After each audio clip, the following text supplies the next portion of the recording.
Bonjour tout le monde, Martin Pelletier ici, expert en bonheur. Aujourd'hui, on parle de charge de travail. Est-ce que vous avez trop de travail? Pas assez de travail? Parce que les deux peuvent être un problème et j'ai déjà vécu les deux, donc je vais vous en parler. J'ai déjà vécu un travail où est-ce que, quand je suis arrivé, tout le monde, tous mes collègues faisaient 70 heures par semaine, 60 heures. C'était énorme. Donc, j'ai fait ça pendant quelques mois et puis quand j'ai vu que ça ne diminuait pas, j'ai décidé de moi-même prendre l'initiative de diminuer cette charge de travail. Ça a été difficile, ça a pris beaucoup de courage parce que j'allais moi-même à l'encontre de la culture de l'entreprise et donc j'ai entendu dire que j'avais des collègues qui étaient mécontents, qui étaient jaloux, que moi, je me permettais de réduire mon nombre d'heures, pourtant réduire à ce que le contrat disait, de faire 40 heures seulement.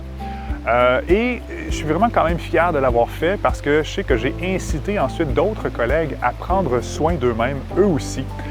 J'avais besoin de cette force-là, de ce courage-là pour être le pionnier, pour faire réduire le nombre d'heures dans cette entreprise-là. C'est possible aussi de vivre l'inverse.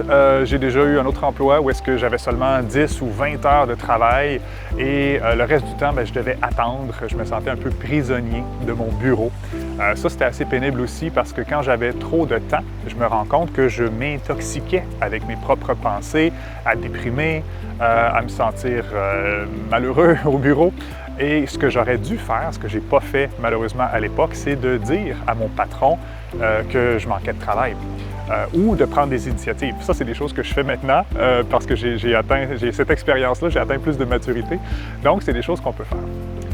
Au-delà de ça, par contre, il n'y a pas seulement le nombre d'heures qu'on fait, il y a aussi la charge mentale qui est très importante et encore plus importante selon moi. Parce que j'ai vécu un exemple récemment, j'ai une collègue qui m'a dit que le vendredi soir, en partant pour le week-end, son patron lui a dit « Hey, j'aimerais qu'on se parle lundi prochain, j'ai quelque chose d'important à discuter avec toi ».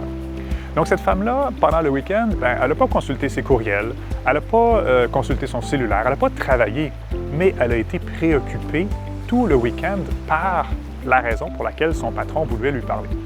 C'est la même chose pour les soirs de semaine aussi. Il y a beaucoup de gens qui mettent l'emphase sur l'hygiène numérique, que je crois qui est très importante, pour réduire la consultation des courriels ou le cellulaire les soirs ou les fins de semaine.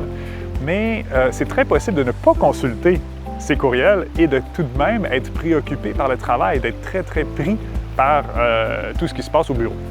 Donc, c'est ça le plus important selon moi, c'est de se libérer l'esprit, se libérer de cette charge mentale.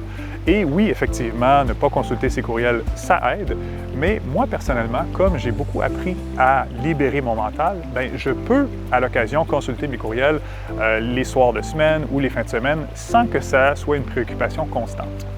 Donc, comment on fait ça pour améliorer la situation? C'est beaucoup en apprenant à maîtriser son esprit par des techniques de respiration, de méditation, d'auto-hypnose aussi. Et c'est ça qu'on enseigne dans le programme.